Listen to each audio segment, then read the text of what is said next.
지난주까지 내용을 한 번 더 정리해 보도록 하겠습니다. 로마서는 누가 누구에게 쓴 편지죠? 사도 바울이 로마 교회 성도들에게 쓴 편지입니다. 로마서는 바울이 3차 전도여행을 마치고 고린도에서 로마 교회 성도들에게 로마 방문에 앞서서 미리 쓴 편지입니다. 바울이 이 로마서라는 편지를 쓴 이유, 목적은 크게 한 3가지 정도로 우리가 생각해 볼 수 있는데요. 첫 번째는 선교적 차원입니다. 바울은 지금까지 1, 2, 3차에 걸친 선교여행을 통해서 예루살렘에서부터 일루리곤까지, 즉 동방구 선교 사역을 모두 마쳤습니다. 그리고 이제 서바나, 즉 스페인으로 향하는 서반구 선교 사역을 시작하려고 하는 그 중간에 있습니다. 그래서 바울은 서반구 선교 사역을 앞두고 로마 교회 성도들에게 이 선교 사역의 지지와 후원을 부탁하기 위해서 이 편지를 쓰는 것입니다. 두 번째는 목회적 차원입니다. 로마 교회 내에는 두 그룹의 성도들이 있었는데요. 이방인 성도들과 유대인 성도들이 있었습니다. 근데 이 두 성도들 간에 갈등과 긴장이 있었습니다. 그래서 바울은 로마서 편지를 통해서 두 그룹 사이의 갈등과 긴장을 해소하고 화해와 일치를 도모하기 위해서 이 편지를 썼습니다. 세 번째는 변증적 차원 또는 신학적 차원이라고 할 수 있는데요. 바울의 입장이 참 애매한 게 유대인이면서 이방인의 사도의 역할을 하고 있습니다. 그리고 바울은 한때는 예수 믿는 사람들을 핍박하든 죽이는데 앞장서던 사람이었어요. 그러니까 바울은 항상 오해와 모함을 받습니다. 유대인들로부터 또 이방인들로부터 그리스도인들로부터 또 비그리스도인들로부터 계속 이 모함과 공격을 받습니다. 그래서 바울은 자신에 대한 그리고 자신이 전하는 복음에 대한 오해와 그 모함을 대해서 변증하기 위해서 이 편지를 썼습니다. 그래서 로마서는 적어도 이 3가지 차원, 선교적, 목회적, 또 변증적 차원의 이 3가지 이상의 다양한 목적으로 쓰였지만 그 주제는 하나입니다. 바로 복음입니다. 여러 가지 차원의 목적으로 편지를 썼지만 이 로마서의 주제는 복음입니다. 왜냐하면 복음은 선교적 차원에서도 대답이 되고 목회적 차원에서도 대답이 되고 또 변증적, 신학적 차원에서도 대답이 되기 때문에 그렇습니다. 첫 번째로 복음은 선교적 차원에서 로마 교회 성도들이 먼저 복음을 듣고 복음에 나타난 하나님의 의와 능력과 은혜로 말미암아서 구원받은 이들이 복음의 빚진 자로서 마땅히 이제 서반구 선교 사역을 후원하는 것이 마땅하다라고 말하는 것입니다.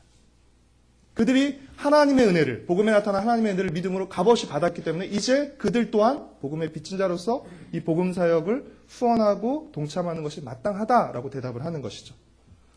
두 번째로 복음은 목회적 차원에서 로마 교회 성도들이 자신의 의와 행위로 구원을 받은 것이 아니라 복음에 나타난 하나님의 의와 능력으로 구원받은 것임을 말함으로써 무엇을 무력화시키는 것입니까?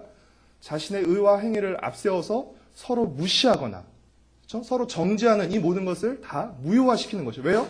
그들은 그것으로 구원을 받은 것이 아니기 때문에 그렇습니다. 그래서 자신의 의와 행위를 내세워서 갈등하는 이 두 그룹 사이에서 그렇죠? 너희들 자신의 의와 행위로 구원받은 것이 아니라 복음에 나타난 하나님의 의로 말미암아 구원받았음을 설명하면서 그렇죠? 서로 정죄하지도 무시하지도 말고 그리스도 안에서 서로 용납할 것에 대해서 말하고 있는 것입니다.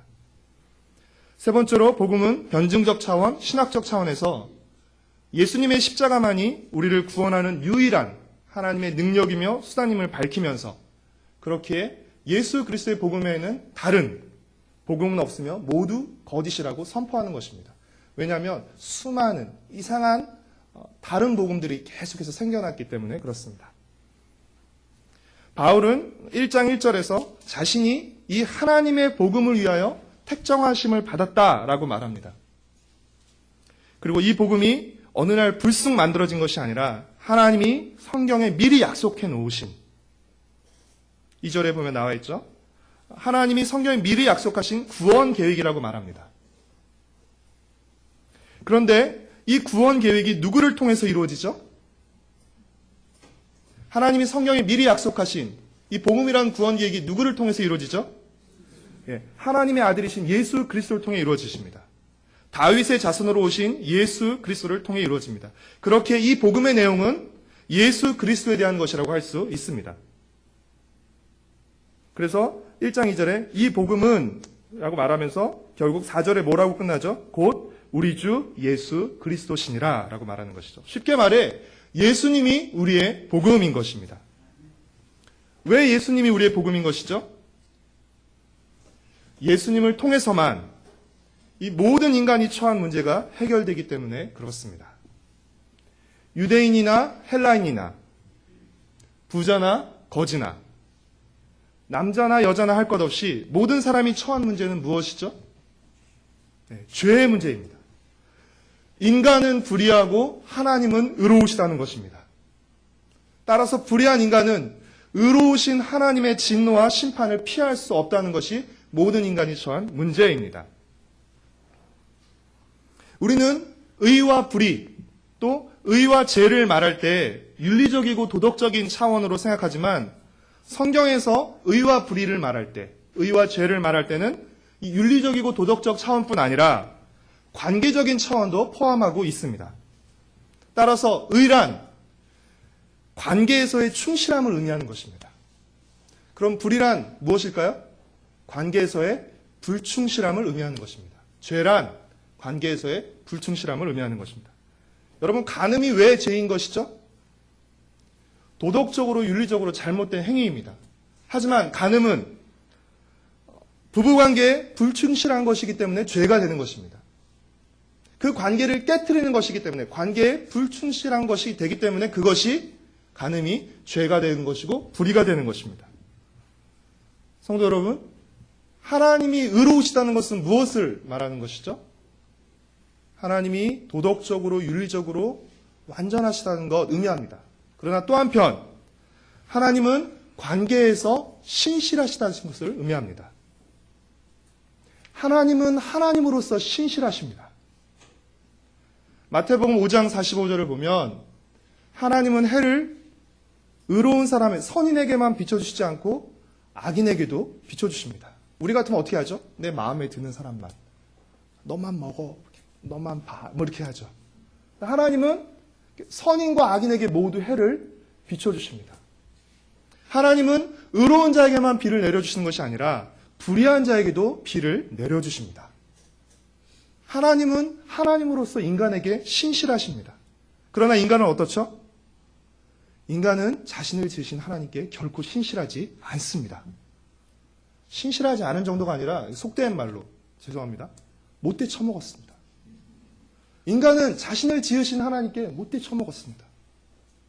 바울은 오늘 본문에서 하나님께 불의한, 이 하나님께 못돼 처먹은 인간의 모습을 크게 세 가지를 고발하고 있습니다. 첫 번째는 무엇입니까? 자신을 지으신 하나님을 영화롭게 하지도 않고 그 하나님께 감사하지도 않는다는 것입니다. 1장 21절 말씀을 같이 읽겠습니다. 하나님을 알되 하나님을 영화롭게도 아니하며 감사하지도 아니하고 오히려 그 생각이 허망하여지며 미련한 마음이 어두워졌나니. 자연과 우리 인간의 존재는 그것을 지은 하나님이 계시다는 것을 알려줍니다. 그럼에도 불구하고 인간은 자신을 지으신 하나님께 영광 돌리지도 감사하지도 않습니다. 이는 마치 무엇과 같습니까? 자녀가 스스로의 힘으로 태어났고 자랐다라고 주장하면서 자신을 낳아주고 길러준 부모의 존재를 부정하고 부모에게 감사하지 않는 것과 같습니다. 그런 일이 있을 수 있습니까? 저는 아직 한 10여 년밖에 안 키웠지만 그런 얘기하면 뭐 열이 확 받는데 결코 혼자 힘으로 낳은 것이 아니에요. 결코 혼자 힘으로 자란 것이 아닙니다. 그렇죠? 이 자녀가 아무리 똑똑하고 성공을 했어도 이 자녀가 올바른 자녀라고 할 수 있습니까? 자신을 낳아준 부모의 존재를 인정하지 않고 그 부모의 은혜를 감사하지도 않는다면 이 자녀는 결코 올바른 자녀라고 할 수 없습니다. 이 사람은 천하의 불효자입니다. 그리고 불의한 자녀입니다. 두 번째로 인간은 썩지 않는 하나님의 영광을 썩어질 사람과 짐승의 우상으로 바꿔버리고 마땅히 예배해야 할 하나님을 예배하지 않고 그 우상을 예배한다는 것입니다.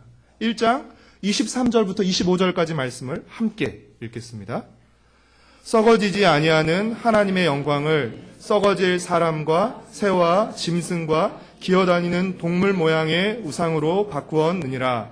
그러므로 하나님께서 그들을 마음의 정욕대로 더러움에 내버려 두사 그들의 몸을 서로 욕되게 하게 하셨으니 이는 그들이 하나님의 진리를 거짓 것으로 바꾸어 피조물을 조물주보다 더 경배하고 섬김이라. 주는 곧 영원히 찬송할 이시로다. 아멘. 웃기지 않습니까? 인간은 마땅히 예배할 하나님을 버리고 자신을 만드신 하나님을 버리고 자기가 만든 그 우상을 예배하는 것입니다. 자신을 낳아준 부모를 버리고 엉뚱한 사람을 차라리 정말 백번 양보해서 엉뚱한 사람을 부모라고 부르는 거 그나마 조금 봐준다 치더라도 개 돼지에게 가가지고 아빠 엄마라고 부르는 것입니다.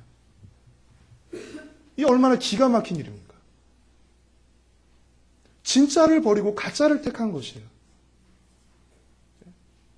명품을 버리고 짝퉁을 택한 것입니다. 세 번째로 불의한 인간은 하나님을 하나님으로 인정하지 않고 자기 마음에 하나님 두기를 싫어한다는 것입니다. 1장 28절 말씀을 함께 읽겠습니다. 또한 그들이 마음에 하나님 두기를 싫어하며 하나님께서 그들을 그 상실한 마음대로 내버려 두사 합당하지 못한 일을 하게 하셨으니. 마음에 하나님 두기를 싫어하면 여러분 그 마음은 무엇으로 차게 될까요? 네, 더러운 욕망으로 가득 차게 됩니다. 우리 마음에 하나님 두기를 싫어하면 우리 마음은 온갖 쓰레기와 같은 그 생각과 욕망으로 가득하게 됩니다. 여러분 모든 피조물 중에 유일하게 하나님의 형상으로 지음받은 존재가 누구죠? 바로 우리 인간입니다. 그런데 하나님 형상으로 지음받은 인간의 마음에 하나님 두기를 싫어하면 하나님 닮은 존재로 지음받은 인간이 그 마음에 하나님 두기를 싫어하면 인간은 어떤 존재가 되는 것이에요? 한낱 욕망의 눈먼 짐승으로 전락하고 마는 것입니다. 다른 모든 피조물보다 존귀한 존재로 하나님께서 지으셨지만 그 마음에 하나님 두기를 싫어하면 똑같은 차원으로 떨어지게 되는 것입니다. 29절부터 31절까지 나오는 이 더럽고 추악한 온갖 합당하지 못한 일이 어디에서 비롯되는 것이에요? 29절부터 31절까지 보면 악의 목록들이 기록되어 있죠. 여러분, 이 온갖 더럽고 추악한 이 일들이 어디에서부터 비롯되는 것입니까? 바로 하나님 두기를 싫어하는 마음에서부터 비롯되는 것입니다. 하나님보다 다른 것을 더 사랑하는 마음에서부터 비롯되는 것입니다. 하나님께 감사하지 않는 마음에서부터 이 모든 죄악들이 시작되는 것입니다. 사랑하는 성도 여러분, 우리를 지으신 하나님을 하나님으로 인정하지 않고 그 하나님을 높이지 않고 그 하나님께 감사하지 않는 것이 곧 불의이며 죄입니다. 하나님과의 관계에서 오는 이 불의가 하나님 관계에서 이 불의가 온갖 더럽고 추잡한 도덕적 윤리적 불의로 이어지게 되는 것입니다. 하나님 앞에서 불의하니까 우리 삶에서 그 온갖 불의한 것들이 다 나타나게 되는 것입니다. 불의에서 불경건이 나오고 이어서 온갖 불의한 행동들이 나오게 되는 것입니다. 따라서 의로우신 하나님은 불의로 하나님의 진리를 막는, 하나님의 진리를 거짓으로 바꿔버리는 이런 불의하고 불경건한 인간에게 진노하실 수밖에 없는 것입니다. 하나님의 진노는, 하나님의 분노는 우리의 분노와 같지 않습니다. 우리의 분노는 다분히 감정적이지만 하나님의 분노는 감정적인 것이 아니라 의로우신 하나님으로서 불의를 봤을 때 마땅한 반응인 것입니다. 불의한 인간에 대한 하나님의 진노와 심판은 계속 묵혀두다가 마지막 심판날에 확 쏟아붓는 것이 아닙니다. 어떤 의미에서 하나님의 의로우신 하나님의 진노와 심판은 이미 지금 현재 나타나고 있습니다. 하나님의 진노가, 하나님의 심판이 이미 나타나고 있음을 보여주는 표현이 24절과 26절과 그리고 28절에 세 번 반복해서 나타나고 있는데요. 그것이 무엇입니까? 24절, 26절, 28절에 똑같이 반복돼서 나타나는 표현이 무엇이죠? 하나님께서 내버려 두셨다는 것입니다. 이미 하나님의 진노와 심판이 시작되고 있습니다. 하나님께서 그냥 그들을 그렇게 내버려 두셨다는 것입니다. 어떤 사람은 하나님께서 내버려 두셨다는 걸 어떻게 표현하냐면 낭떠러지로 흘러가는 배를 하나님께서 붙잡지 않으시고 그냥 내버려 두셨다는 것입니다. 하나님께서 인간을 미련하고 어두운 마음 그대로, 하나님을 삭제해버리고 하나님을 상실한 마음 그대로 내버려 두신 결과가 무엇이에요?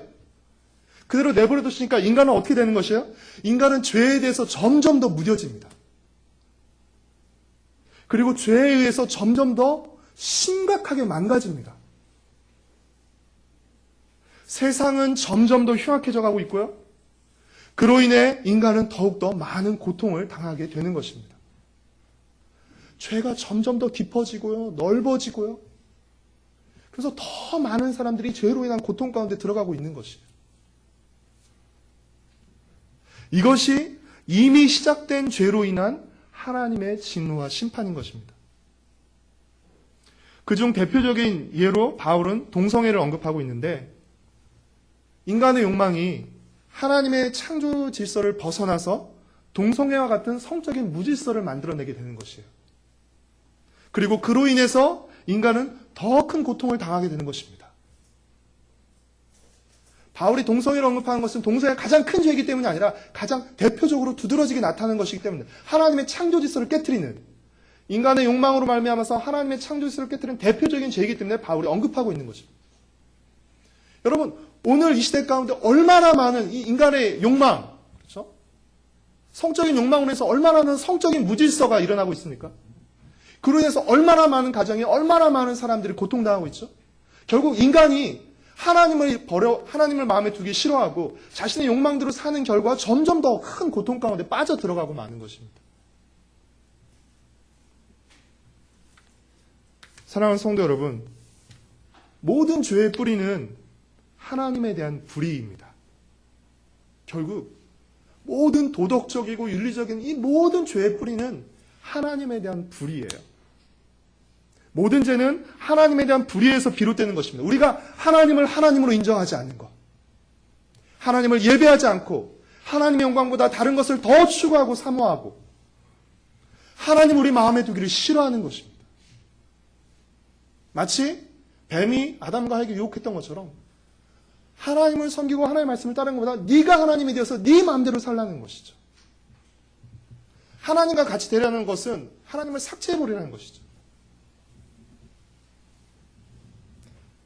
모든 죄는 결국 하나님에 대한 이 불의에서 비롯되는 것입니다. 하나님과의 관계에서 이 불성실함, 불충실함, 불의오막심함에서 비롯되는 것이기 때문에 모든 죄는 하나님의 진노를 피할 수 없게 되는 것이에요.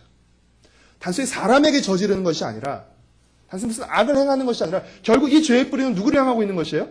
하나님을 향하고 있는 거예요. 왜 우리가 살인하고, 왜 다른 사람 것을 빼앗고 도둑질하고, 왜 그런 것이죠? 하나님의 공급해 주심, 하나님의 돌봐주심을 믿지 못하기 때문인 것이죠. 그렇기에 모든 죄는 하나님의 진노를 피할 수 없는 것입니다. 불의한 인간은, 하나님 앞에서 불의한 인간은 하나님의 진노와 심판을 피할 수 없는 것입니다. 하나님의 진노와 심판의 결과가 무엇입니까? 낭떠러지로 향하는 배를 그냥 내버려둔 결과는 무엇이에요? 사망과 멸망입니다. 사실 하나님께서 우리를 멸망시키기로 작정하셨다면 특별한 방법을 쓰지 않으셔도 되는 것이죠. 그냥 내버려두면 되는 것입니다. 그러니까 정말 저를 포함해서 우리가 죄를 지을 때, 죄를 짓는데도 하나님께서 벌하시지 않고 뭔가 내 마음을 막 괴롭게 하시지 않는다면 그때 정말 우리가 두렵게 생각하셔야 됩니다. 그냥 내버려두시는 것은 아닌가. 정신을 바짝 차려야 됩니다. 우리 지나고 나서 저도 뭐 그런데요.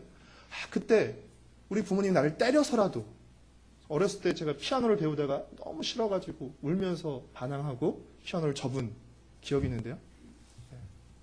살아생전에 저희 어머니께 때려서라도 가르치지 그러셨어요. 뭐 이렇게. 이미 지나갔습니다.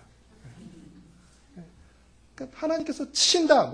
우리가 좀 하나님을 이렇게 무섭게 표현하지만 치시는 것이 은혜입니다. 사실은. 그 길로 가지 말라는 것이죠. 멈추게 하는 것이죠.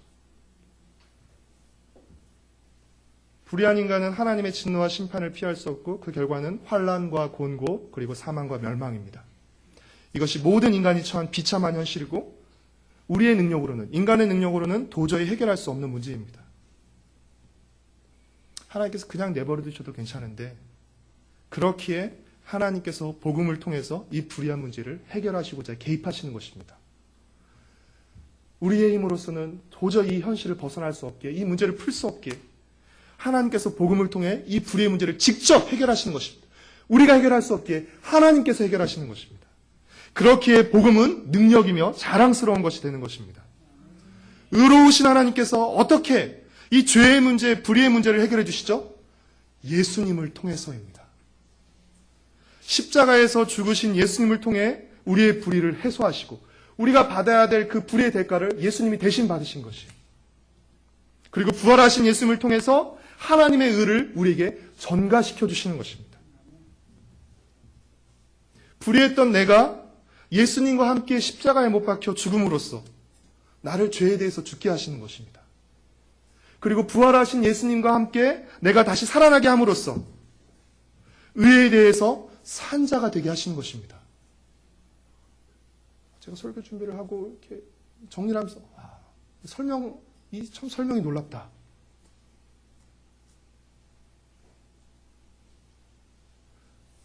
그 죽으시는 예수님의 죽음과 함께 죄로 말미암아서 불의한 나는 함께 죽는 것입니다. 예수님의 부활과 함께 이제 의로운 나가 새롭게 살아나는 것입니다. 거듭나게 되는 것입니다. 그럼으로써 하나님의 의를 우리에게 주시는 것입니다. 우리의 불의의 문제를 해결하시고 해소하시고 하나님의 의를 우리에게 부여하시는 것입니다. 이 엄청난 반전과 이 엄청난 역사가 무엇을 통해서 일어나게 된다고요? 바로 예수 그리스도를 믿는 믿음을 통해서입니다. 예수님을 믿는 믿음을 통해서. 그래서 이 복음은 모든 믿는 자를 구원하는 하나님의 능력이 된다라고 바울은 말하고 있는 것입니다. 우리 1장 16절 말씀을 같이 한번 읽어볼까요?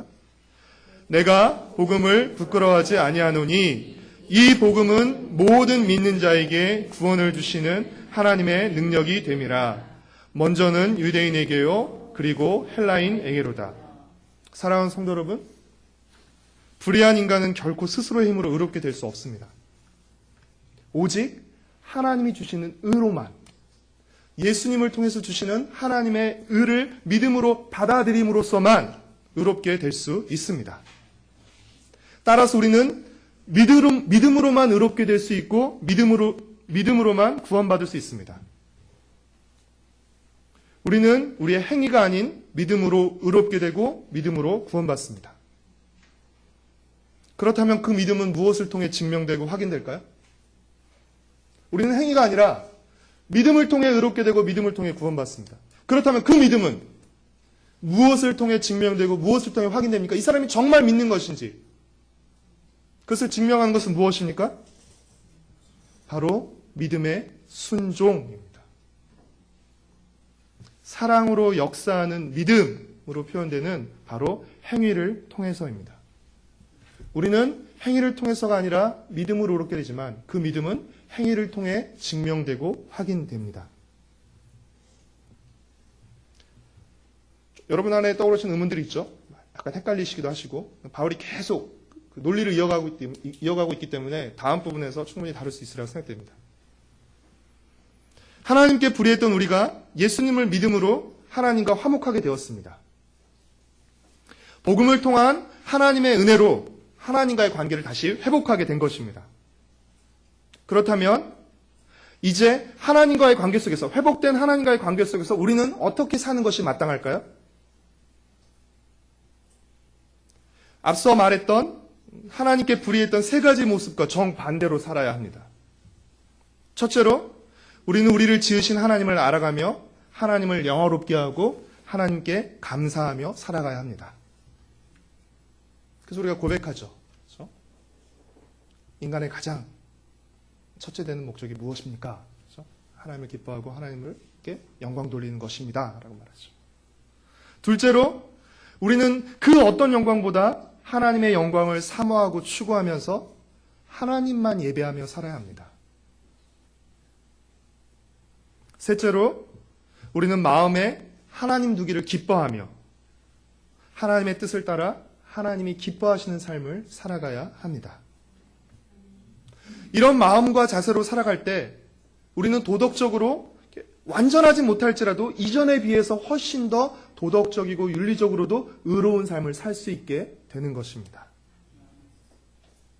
그러나 우리의 의는 구원받기 위한 수단이나 구원받기 위한 근거가 아니라 하나님의 의로 의롭게 되었음을, 하나님의 의로 구원받았음을 드러내는 수단이라는 것을 잊지 말아야 합니다. 우리가 하나님의 의를 믿음으로 의롭게 되고 구원받았습니다. 그렇죠? 그리고 그 증거가, 그 나타나는 표시가 무엇인 것이에요? 우리의 의, 우리의 행위가 되는 것입니다. 우리는 이것을 가지고 구원받는 것이 아니에요. 그렇죠? 우리가 아무리 이것을 더 앞서간다 할지라도 결국 우리는 무엇으로 구원받는 것이에요? 예수 그리스도를 통해서 믿는 하나님의 의. 그렇죠? 예수 그리스도를 믿음으로 우리에게 부어지는 하나님의 의를 믿음으로 구원받습니다.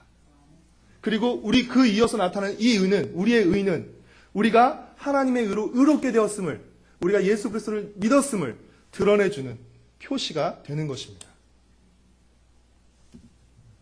뒷부분에서 계속 이 얘기가 반복되고 있기 때문에 더 한번 자세히 설명해 드리도록 하겠습니다. 우리의 의가 예수 그리스도를 믿어 의롭게 된 사람은 마땅히, 하나님과의 관계적인 의가 회복된 사람은 마땅히 도덕적, 윤리적인 의도 더 나아져야 되는 것입니다. 그러나 우리의 의는 구원의 근거나 수단이 아니라, 그렇죠? 의롭게 되었음을 드러내는 수단인 것이죠. 그렇기에 우리의 의는 우리의 자랑거리가 못 되는 것입니다. 우리가 어떻게 해서 의롭게 될 수 있었어요? 하나님께서 우리를 의롭게 하셨기 때문입니다. 이것이 없으면 우리가 의롭게 될 수가 없어요. 그러니까 우리는 우리의 의를 자랑한 것이 아니라 의롭게 살 수 있도록 우리를 변화시켜 주시고 새 힘을 주신 하나님의 의를 감사하고 자랑하는 것이에요.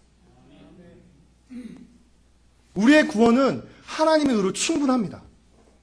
내가 11조를 해야, 내가 뭔가 교회에서 봉사를 해야, 뭔가 하나님의 의에, 믿음으로 받아들인 하나님의 의에 뭔가 나의 의를 플러스해야 구원받을 수 있는 거 아닙니다.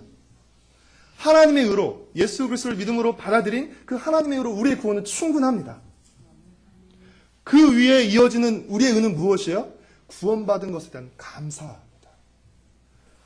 하나님을 영화롭게 하는 행위들이 되는 것입니다.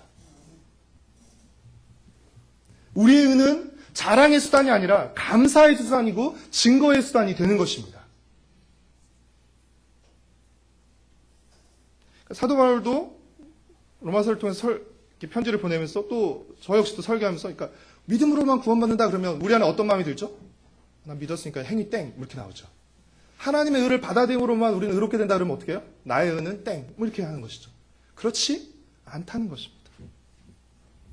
사랑하는 성도 여러분, 예수님의 죽음과 부활이 나를 위한 것이었음을 믿으십니까? 예수님을 믿음으로 십자가에서 죽으신 예수님과 함께 불의한 나는 죽고 죽음에서 부활하신 예수님과 함께 내가 의로운 나로 거듭났음을 믿으십니까? 예수님을 믿음으로 하나님의 진노의 대상이 있던 내가 하나님의 사랑의 대상으로 바뀌었음을 믿으십니까? 그렇다면 어떻게 살아야 할까요? 이전과 다르게 살아야 합니다. 의롭게 살아야 합니다. 하나님과의 관계에서 피조물로서 우리는 하나님의 백성으로서 하나님의 자녀로서 실하게 살아야 합니다. 의롭게 산다는 것은 다시 말하면 믿음으로 산다는 것입니다. 의롭게 되는 것이 믿음으로만 가능한 것처럼 여러분, 의롭게 사는 것도 믿음으로만 가능합니다. 우리는 믿음으로 믿음에 이르도록 살아야 하는 것입니다. 복음에 나타난 하나님의 의를 믿고 감사하면서 하나님과의 관계뿐 아니라 우리가 맺고 있는 모든 관계에서 신실하고 의로운 삶을 통해 우리가 믿고 받아들인 복음의 능력과 아름다움을 자랑하고 드러내는 저와 여러분, 그리고 우리 가정과 새도록교회 공동체가 되기를 간절히 소망합니다.